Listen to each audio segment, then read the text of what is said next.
अस्सलामुअलैकुम and welcome back to C A Latif academy.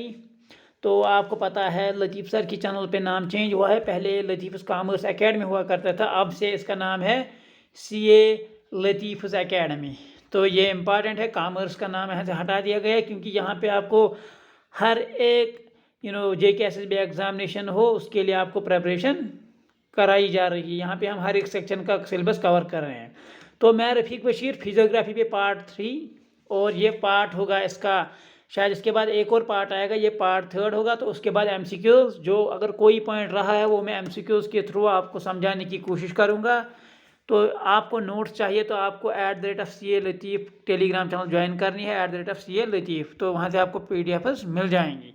साथ साथ मैं आपको बताता चलूँ, हमने ऑलरेडी स्टैट का सारा पोर्शन कंप्लीट किया है, सिर्फ इंडेक्स नंबर्स रहते हैं। उस पर मैं 1-2 दिन में वीडियो लाऊंगा क्योंकि वो इंपॉर्टेंट टॉपिक है, मटेरियल ढूंढना पड़ता है। तो उसके लिए भी मैं लाऊंगा लेक्चर, और उसके बाद हम वहाँ पे मॉक टेस्ट 1-2 करवाएंगे। तो उसके साथ स्टैट आपका कंप्लीट।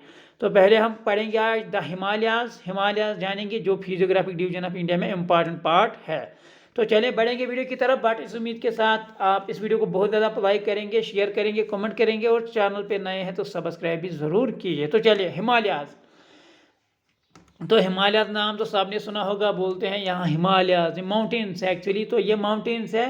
तो मैंने आपको जब पढ़ाया था सतपुरा रेंज, विंध्यन रेंज, मैंने बोला था वो क्या है, block mountains. But dear aspirants, ये हिमालयाज होते हैं सबसे यंगेस्ट माउंटेन्स, और ये फोल्ड माउंटेन्स में गिने जाते हैं। तो ये आपको याद रखना है, ये फोल्ड माउंटेन्स में आ जाते हैं हिमालयाज। देखिए dear aspirants, due to inter continental collision, तो ये फोल्डेड बनी, ये इनकी फोल्ड शेप कैसे बनी, या इनको फोल्ड माउंटेन इसलिए कहा जाता है क्योंकि जब इनमें इंटर कॉन्टिनेंटल कोलिजन हो गए तो ये फोल्डेड बन गए, इसलिए इनको कहा जाता है यंग फोल्ड माउंटेन्स। तो डियर एस्पिरेंट्स, ये आर्क शेप्ड मैनर, आर्क कैसी होती है, ऐसे ऐसे हम आर्क ड्रा करते हैं ना, वेस्ट टू ईस्ट ये एक्शन करते हैं, यानी वेस्ट से ईस्ट की तरफ इनकी एक्सटेंशन हो जाती है इन आर्क शेप्ड मैनर। तो ये इंपॉर्टेंट है। तो डियर एस्पिरेंट्स, आपको मैं बताता चलूँ, जो हिमालयाज की अपलिफ्टमेंट हुई है वो 3 फेजेस में हुई है ड्यूरिंग क्रिटेशिया। क्रिटेशिया एक पीरियड है, तो ये इसी पीरियड में हिमालयाज की अपलिफ्टमेंट हुई है ड्यूरिंग क्रिटेशियस पीरियड। यहाँ पे OUS यहाँ से है, तो क्रिटेशियस पीरियड। देखिए डियर एस्पिरेंट्स, आपको पता है हिमालयाज के तो 3 टाइप्स है। देखिए इनर हिमालयाज ओलिगोसीन पीरियड में इनकी अपलिफ्टमेंट हुई है, मिडल हिमालयाज की मायोसीन पीरियड में, और जो आउटर हिमालय है डियर एस्पिरेंट वो है पोस्ट पाइलोसीन पीरियड। तो इन 3 पीरियड्स में डिफरेंट हिमालयाज की अपलिफ्टमेंट हुई है। तो हमको पता है हिमालयाज के 3 टाइप है, इनर, मिडल और आउटर। चलिए पढ़ेंगे आउटर वाले हिमालयाज होते क्या है।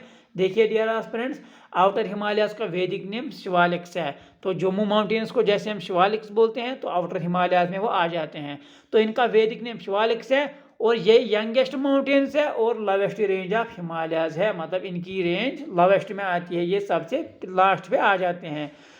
और इनके कुछ जो शिवालिक्स हैं यानी आउटर हिमालयाज हैं, इनके कुछ कैरेक्टरिस्टिक फीचर्स है जो आपको याद रखने हैं।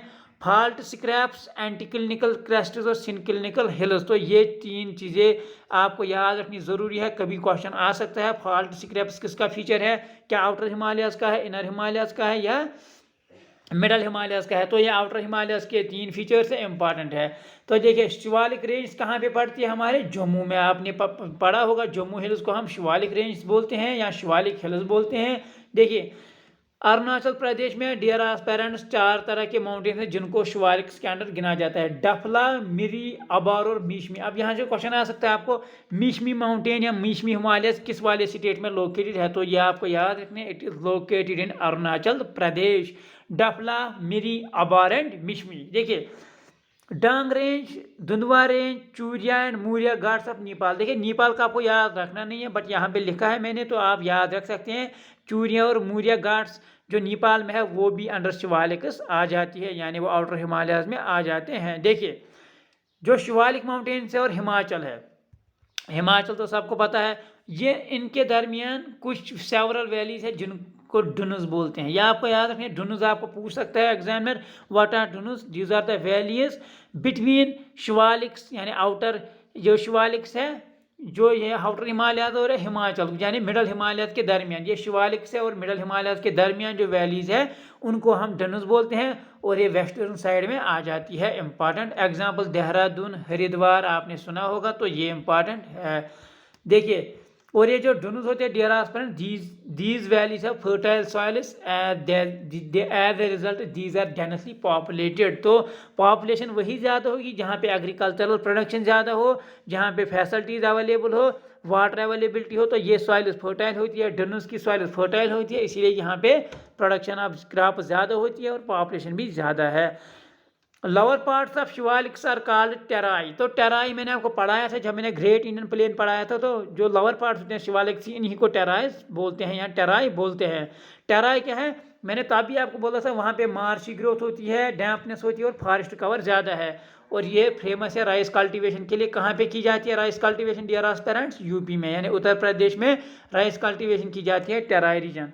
तो डियर एस्पिरेंट्स यहाँ पे आप देख सकते हैं साउथ ऑफ टेराई रीजन, जो टेराई रीजन के साउथ साइड में है वहाँ पे ग्रेट बाउंड्री फॉल्ट पड़ता है।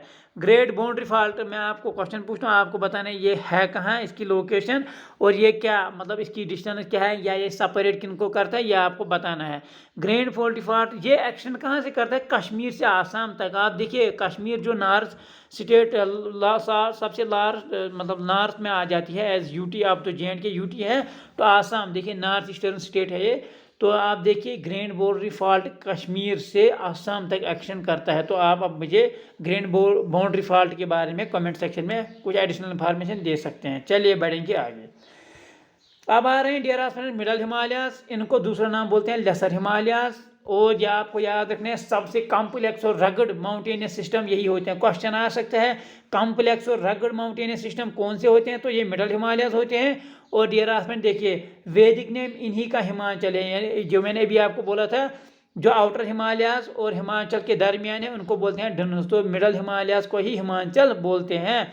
तो डियर एस्पिरेंट यहाँ पे most of the hill station जो इंडिया में है वो यहीं पे, जैसे डलहौजी, मनाली, शिमला, नैनीताल, मसूरी, दार्जिलिंग, तो ये इंपॉर्टेंट हिल स्टेशन आपको पूछ सकते हैं किस वाले हिमालयाज में पड़ते हैं। तो मिडल हिमालयाज में यूजुअली हम हिल स्टेशन को देखते हैं, तो ये यहाँ पे इंपॉर्टेंट आप लोगों के लिए। चलिए पीर पंजाल रेंज आपको पता है जे&के में है और ये सबसे लॉन्गेस्ट रेंज है मिडल हिमालयाज की। क्वेश्चन आ सकता है longest range of middle Himalayas कौन सी है? तो it is Pir Panjal range, Jammu and Kashmir. और आपको मैं बताता चलो पीर पंजाल रेंज ही मानसून विंड्स को कश्मीर में एंटर होने नहीं देती है, इसलिए यहाँ पे वेस्टर्न डिस्टर्बेंस से बारिश होती है और स्नो होता है ड्यूरिंग विंटर्स। तो पीर पंजाल रेंज यहाँ से हमें बचाता है। तो अब जो हिमालय है वो सेंट्रल एशियन कोल्ड विंड से हमें बचा, एक तरह के हिमालय थी ये भी, बट अब इसका तो अलग से नाम पड़ा है पीर पंजाल रेंज। तो ये लॉन्गेस्ट रेंज है मिडल हिमालयाज की। चलिए जो धौलाधर रेंज है डियर एस्पिरेंट, धौलाधर रेंज है हिमाचल प्रदेश की, वहाँ पे हिल स्टेशन शिमला और पीर पंजाल। शिमला हम बोलेंगे क्योंकि पीर पंजाल रेंज एक लंबी रेंज है, इसमें ये बहुत मतलब एरिया तक एक्सटेंड करती है। तो आप याद रख सकते हैं धौलाधर रेंज हिमाचल प्रदेश में, जहाँ पे शिमला का हिल स्टेशन लोकेटेड है। मसूरी रेंज उत्तराखंड और नागतिबा रेंज उत्तराखंड में है, ये भी आपको याद रखना, क्वेश्चन आ सकता है। नागतिबा रेंज ऑफ मिडल हिमालयाज कहाँ पे है? तो उत्तराखंड में। अब इंपॉर्टेंट पास जो मिडल हिमालयाज में है पीर पंजाल पास जे&के में, जहाँ से Jammu and Kashmir national highway गुजरता है। आप देखो सबको पता है पीर नहीं, यहाँ से जे&के रोड गुजरता है, सॉरी बानीहाल पास से हम बोल सकते हैं नेशनल हाईवे 44 पास होता है जो जम्मू और कश्मीर को ज्वाइन करता है विद होल इंडिया। तो वो यहाँ से आता है, यहीं पे जवाहर टनल भी है, तो ये सबको पता होना चाहिए। जवाहर टनल अब आप मुझे बोलेंगे ओपन कब हुई थी, यानी बानीहाल काट रोड जिसको बोलते हैं जो टनल बनी थी वो ओपन कब हुई थी, ये क्वेश्चन आप लोगों के लिए। तो बानीहाल पास में ही जवाहर टनल लोकेटेड है, तो ये इंपॉर्टेंट आप लोगों के लिए। चलिए बढ़ेंगे आगे। रोहतंग पास हिमाचल प्रदेश में है और ये कहाँ पे पड़ता है?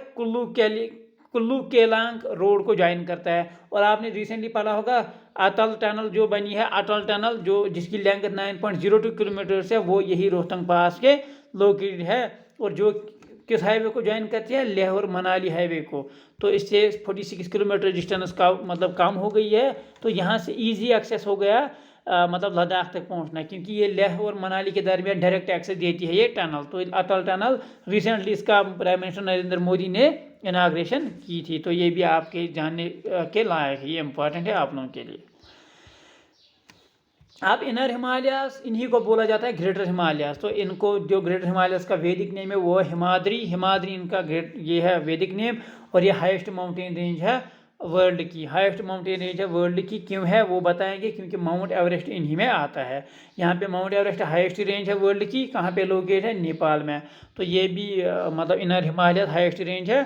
तो जो अगर आपको याद रखना लॉन्गेस्ट रेंज ऑफ वर्ल्ड क्या है, वो एंडस है। एंडस माउंटेन लॉन्गेस्ट रेंज है माउंटेन्स की। तो ये भी आपको याद रखना है, इंपॉर्टेंट क्वेश्चन आप लोगों के लिए। तो माउंट एवरेस्ट माउंट एवरेस्ट जो है इनर हिमालयस में आता है। और जो पाक ऑक्युपाइड कश्मीर में, जिसको आज़ाद कश्मीर कहते हैं, वहाँ पे जो गॉडविन ऑस्टिन है यानी माउंट K2, वो काराकोरम रेंज में आता है। और इसको कहा जाता है हाईएस्ट पीक ऑफ इंडिया। क्योंकि ये बोल रहे हैं आज़ाद कश्मीर भी मतलब एक तरह का इंडिया का ही पार्ट है, इसीलिए इसको कहा जाता है हाईएस्ट पीक ऑफ इंडिया। और यहाँ पे जो इंडिया में जो अगर हम K2 के बजाय हम बोल सकते हैं माउंट कंचनजुंगा, जो कि सिक्किम में है, ये इंडिया का सेकंड हाईएस्ट पीक है। तो पहला हाईएस्ट पीक है माउंट K2 जो कि पाक ऑक्युपाइड कश्मीर में है, ये हाईएस्ट पीक ऑफ इंडिया कहा जाता है। और दूसरा जो यहाँ पे कहा जाता है सिक्किम रीजन माउंट कंचनजुंगा जो सेकंड हाईएस्ट पीक है। तो ठीक है डियर स्टूडेंट्स, इसके बाद नंगा पर्वत पीक, ये जम्मू कश्मीर में लोकेट है। तो ये भी एक इंपॉर्टेंट पीक है, किसमें? इनर हिमालयाज में। देखिए अब नॉर्थ ईस्टर्न स्टेट जो कुछ हिल्स हैं इंपॉर्टेंट, जो आपको याद रखनी है डियर में, ये आपके लिए बहुत इंपॉर्टेंट होगी। नागालैंड को कहा जाता है नागा हिल्स, ये आपको याद रखना है। और आसाम की हिल्स को कहा जाता है Mikir hills. Mikir MIKIR Mikir hills कहा जाता है इनको। मिजोरम को कहा जाता है लुशाई हिल्स। मेघालय में गारो, खासी, जयंतिया। तो इन्हीं 3 हिल्स की वजह से मेघालय के मानसिनराम में MAW मानसिनराम में सबसे ज़्यादा बारिश होती है। इसको कहा जाता है wettest place of India. Arunachal Pradesh में मैंने आपको पहले बोला डफला, मिरी, मीशमी, अबारन, पटकाई आ जाते हैं। तो ये इंपॉर्टेंट है। अब ट्रांस हिमालयन रेंज होता क्या है? ये एक्चुअली हिमालय होते नहीं है, ये बिहाइंड हिमालय आ जाते हैं। और कहाँ पे? वेस्टर्न पार्ट, हिमालय के वेस्टर्न बैक साइड में आ जाती है ये। और इन जम्मू एंड कश्मीर देखिए क्या क्या है, काराकोरम रेंज भी ट्रांस हिमालयन रेंज है, वो हिमालय में नहीं आती है। यहाँ पे माउंट K2 हिडन पीक आ जाती है। साथ साथ में ये आपको याद रखना है लद्दाख में जो है माउंट रकापोश हाईएस्ट पीक है, लद्दाख रेंज भी आ जाता है ट्रांस हिमालयन रेंज में। ज़नस्कार रेंज या ज़स्कार रेंज जो भी लद्दाख में है, ये कारगिल में है, ये भी आ जाता है ट्रांस हिमालयन रेंज में। तो ये आपको याद रखना है डियर स्टूडेंट्स। अब रीजनल डिवीजन ऑफ हिमालयस क्या है? रीजनल डिवीजन ऑफ हिमालयस होता क्या है? पंजाब हिमालयस किन के दरमियान आती है? इंडस और सतलज रिवर के दरमियान, ये आपको याद रखना है। कुमोन हिमालयस कहाँ पे आ जाते हैं? कुमोन हिमालयस सतलज और काली के दरमियान। नेपाल हिमालय आते हैं डियर स्टूडेंट्स काली और तीस्ता के दरमियान। और जो आसाम हिमालय है वो आता है तीस्ता और देहांग के दरमियान। तो ये कुछ इंपॉर्टेंट रिवर्स और रीजनल डिवीजन हुआ है हिमालयस का। क्वेश्चन आ सकता है नेपाल हिमालय किन के दरमियान लोकेटेड है? तो ये काली और तीस्ता के दरमियान आ जाते हैं। तो ऐसे क्वेश्चन इंपॉर्टेंट। अब इंडिया के बारे में थोड़ा सा आप जानिए, ये तो इंपॉर्टेंट है आपकी point of examination point of view से। देखिए लैटिट्यूड कहाँ से गुजरता है इंडिया का? 8 degree 4 minute north to 37 degree 6 minute north, ये लैटिट्यूड है इंडिया का। लॉन्गिट्यूड कहाँ से गुजरता है? 68 degree 7 minute east to 97 degree 25 minute east. Standard meridian of India 82 degree 5 minute east से गुजरता है। Indian standard meridian of India गुजरता है 82 डिग्री 5 मिनट ईस्ट की तरफ गुजरता है, यहाँ से गुजरता है। और ट्रॉपिक ऑफ कैंसर से आप हमेशा क्वेश्चन देखोगे, ये गुजरता है मिडल ऑफ इंडिया से, जो इंडिया को साउथ और मतलब नॉर्थ इंडिया में डिवाइड करता है, इसलिए यहाँ से ट्रॉपिक और सब ट्रॉपिकल क्लाइमेट बन जाता है। तो ये 8 स्टेट से पास होता है। 8 स्टेट्स यहाँ पे गुजरात, MP, झारखंड, वेस्ट बंगाल, त्रिपुरा, मिजोरम, राजस्थान और छत्तीसगढ़। तो ये स्टेट से गुजरता है ट्रॉपिक ऑफ कैंसर। क्वेश्चन आ सकता है क्या विच मतलब ये tropic divides India into 2 equal parts, हम बोल सकते हैं लगभग इक्वल पार्ट्स। तो ये है tropic of cancer. Tropic of क्या प्रकार बहुत सारी और कंट्री से गुजरते हैं, बट इंडिया से ट्रॉपिक ऑफ कैंसर पास होता है। कितने स्टेट से? 8 स्टेट से, जो इम्पोर्टेंट आपको याद रखनी है। तो ये भी आपके लिए इम्पॉर्टेंट। अब इंडिया के नेबर्स आपको थोड़ा सा याद रखने हैं, क्योंकि जो नेक्स्ट लेक्चर आएगा वो मैं पेनिनसुला और वेस्टर्न घाट्स पे लाऊंगा। फिलहाल आप यहाँ पे इंडियन नेबर देख सकते हैं। बांग्लादेश, तो बांग्लादेश जो है डियर स्टूडेंट्स, ये इंडिया का ये एक कंट्री ऐसी है इंडिया की जो नेबर है बांग्लादेश, इसके साथ इंडिया सबसे ज़्यादा बाउंड्री शेयर करता है। यानी बाउंड्री लेंथ जो इंटरनेशनल बाउंड्री है वो सबसे ज़्यादा हम बांग्लादेश के साथ शेयर करते हैं। तो इसके जो नेबरिंग यहाँ की जो स्टेट्स हैं इंडिया की जो इसके साथ मतलब बॉर्डर रखती है, आसाम, मिजोरम, त्रिपुरा, तो अकॉर्डिंगली आप ऐसे ही देख सकते हैं। नेपाल भी है, म्यांमार भी है, तो जो यहाँ पे इंडिया की नेबर्स है, साथ साथ में भूटान है, अरुणाचल प्रदेश है, सिक्किम है, आसाम है और वेस्ट बंगाल है भूटान के लिए। तो ये इंपॉर्टेंट आप लोगों के लिए जानना ज़रूरी है, क्योंकि क्वेश्चन आ सकता है कि कौन सी स्टेट किस कंट्री के साथ बॉर्डर बाउंड्री शेयर करती है। तो डियर स्टूडेंट्स, ये मेरे अपने नोट्स है। आप मुझे मेरी Telegram channel Rafiq sir's academy भी ज्वाइन कर सकते हैं। वो रफीक सर्स एकेडमी ज्वाइन कर सकते हैं, वहाँ से आपको फ्री PDF मिलती है। साथ साथ में आप मेरे चैनल पे भी बहुत सारे MCQ वीडियोज़ आते हैं, वो भी आप देख सकते हैं। तो ये था आज का पूरा लेक्चर 15 मिनट्स का। Dear students, thanks a lot. हम मिलते हैं नेक्स्ट वीडियो में पार्ट 4 के साथ। तो चलिए, थैंक्स अ लॉट।